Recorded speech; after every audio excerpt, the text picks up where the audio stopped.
সম্প্রতি মধ্যপ্রাচ্যের একের পর এক ঘটনাপ্রবাহ আরব বিশ্বের নেতাদের এমন এক ঐতিহাসিক সিদ্ধান্তের দিকে ঠেলে দিচ্ছে যা গোটা বিশ্বের ক্ষমতার সমীকরণ বদলে দিতে পারে। 2015 সালে মিশর প্রথমবার একটি যৌথ বাহিনী গঠনের প্রস্তাব দেয়, যার উদ্দেশ্য ছিল ইয়েমেনের হুথি বিদ্রোহীদের মতো গোষ্ঠীকে মোকাবেলা করা এবং আঞ্চলিক নিরাপত্তা নিশ্চিত করা। কিন্তু সদস্য দেশগুলোর মধ্যে পারস্পরিক অবিশ্বাস, নেতৃত্বের দ্বন্দ্ব এবং অর্থায়ন নিয়ে মতবিরোধের কারণে সেই পরিকল্পনা আর এগোয়নি। বিদেশি শক্তির উপর নির্ভরতা এবং আঞ্চলিক হুমকিতে ত্যক্ত বিরক্ত হয়ে প্রধান আরব দেশগুলো অবশেষে তাদের নিজস্ব সামরিক জোট গঠনের জন্য আবারও আলোচনা শুরু করেছে। সেই সব কিছু জানাবো 5 পয়েন্টে। আমি কানিজ ফাতেমা সোমা। নাম্বার 1, আরব জোট গঠনের অন্যতম প্রধান লক্ষ্য হল ইরানের ক্রমবর্ধমান প্রভাব মোকাবেলা করা। সিরিয়া, ইরাক, লেবানন এবং ইয়েমেনে ইরানের সমর্থিত বিভিন্ন প্রক্সি শক্তি সৌদি আরব এবং তার মিত্রদের জন্য সরাসরি নিরাপত্তা হুমকি তৈরি করেছে। তাই নিজেদের নিরাপত্তা বলয় আরও শক্তিশালী করতে এবং ইরানের বিরুদ্ধে একটি সম্মিলিত প্রতিরোধ গড়ে তুলতে একটি স্থায়ী সামরিক জোটের প্রয়োজনীয়তা তীব্রভাবে অনুভব করছে সৌদি আরব, সংযুক্ত আরব আমিরাত এবং মিশরের মতো দেশগুলো। নাম্বার 2, ঐতিহ্যগতভাবে মধ্যপ্রাচ্যের আরব দেশগুলো, বিশেষ করে উপসাগরীয় রাষ্ট্রগুলো তাদের নিরাপত্তার জন্য মার্কিন যুক্তরাষ্ট্রের উপর নির্ভরশীল ছিল। কিন্তু সাম্প্রতিক বছরগুলোতে এই নির্ভরতা নিয়ে প্রশ্ন উঠতে শুরু করেছে।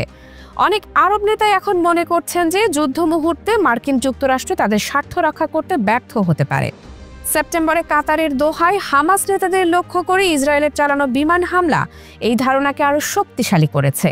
তাই নিজেদের ভাগ্য নিজেদের হাতে তুলে নিতে এবং একটি স্বাধীন কৌশলগত পরিচয় প্রতিষ্ঠা করতে তারা নিজস্ব সামরিক জোট গঠনের দিকে ঝুঁকছে। নাম্বার 3, গাজা যুদ্ধ এবং বিশেষ করে কাতারের দোহায় ইসরায়েলের সাম্প্রতিক সামরিক অভিযান আরব বিশ্বে তীব্র প্রতিক্রিয়া সৃষ্টি করেছে। এই ঘটনাগুলো আরব নেতাদের বুঝিয়ে দিয়েছে যে ইসরায়েলের আগ্রাসন মোকাবেলায় ঐক্যবদ্ধ হওয়া জরুরি। এই ঐক্যের একটি বড় উদাহরণ হিসেবে দেখা হচ্ছে পাকিস্তান ও সৌদি আরবের মধ্যে সাম্প্রতিক কৌশলগত প্রতিরক্ষা চুক্তিকে, যেখানে বলা হয়েছে যে এক দেশের উপর হামলা উভয়ের উপর হামলা বলে গণ্য হবে। এই চুক্তিটি সম্ভাব্য আরব জোটের একটি মডেল হিসেবে কাজ করতে পারে। নাম্বার 4, সৌদি আরবের ভীষণ 2030-এর মতো বিশাল অর্থনৈতিক প্রকল্পগুলোর সাফল্য আঞ্চলিক স্থিতিশীলতার উপর সরাসরি নির্ভরশীল। যে কোনো ধরনের অস্থিরতা বা যুদ্ধ এই বিলিয়ন বিলিয়ন ডলারের বিনিয়োগকে ঝুঁকির মুখে ফেলে দেবে। একটি শক্তিশালী সামরিক জোট কেবল বাহ্যিক হুমকি থেকেই এই প্রকল্পগুলোকে রক্ষা করবে না, বরং বিদেশি বিনিয়োগকারীদের জন্য একটি আস্থার পরিবেশ তৈরি করবে। নাম্বার 5, একটি সম্মিলিত আরব সামরিক জোটের নেতৃত্ব কার হাতে থাকবে তা নিয়ে মিশর এবং সৌদি আরবের মতো দেশগুলোর মধ্যে প্রতিযোগিতা রয়েছে। মিশর তার বিশাল সেনাবাহিনী এবং ভৌগোলিক অবস্থানের কারণে এই জোটের সদর দফতর এবং প্রথম কমান্ডের পদ পেতে আগ্রহী। অন্যদিকে সৌদি আরব তার আর্থিক সক্ষমতা এবং কূটনৈতিক প্রভাব ব্যবহার করে জোটের মূল চালিকা শক্তি হতে চায়। এই নেতৃত্বের আকাঙ্ক্ষাও জোট গঠনের প্রক্রিয়াকে দ্রুততর করেছে। তবে এই পথ চলা মোটেও সহজ হবে না। 2015 সালের উদ্যোগের মতো এবারও প্রধান বাধা হয়ে দাঁড়াতে পারে সদস্য দেশগুলোর মধ্যকার ভিন্ন ভিন্ন স্বার্থ। সৌদি আরব ও কাতারের মতো দেশগুলোর মধ্যকার পুরনো দ্বন্দ্ব, জোটের কমান্ড কাঠামো নিয়ে মতবিরোধ এবং তুরস্কের মতো আঞ্চলিক শক্তির ভূমিকা এই উদ্যোগকে জটিল করে তুলতে পারে।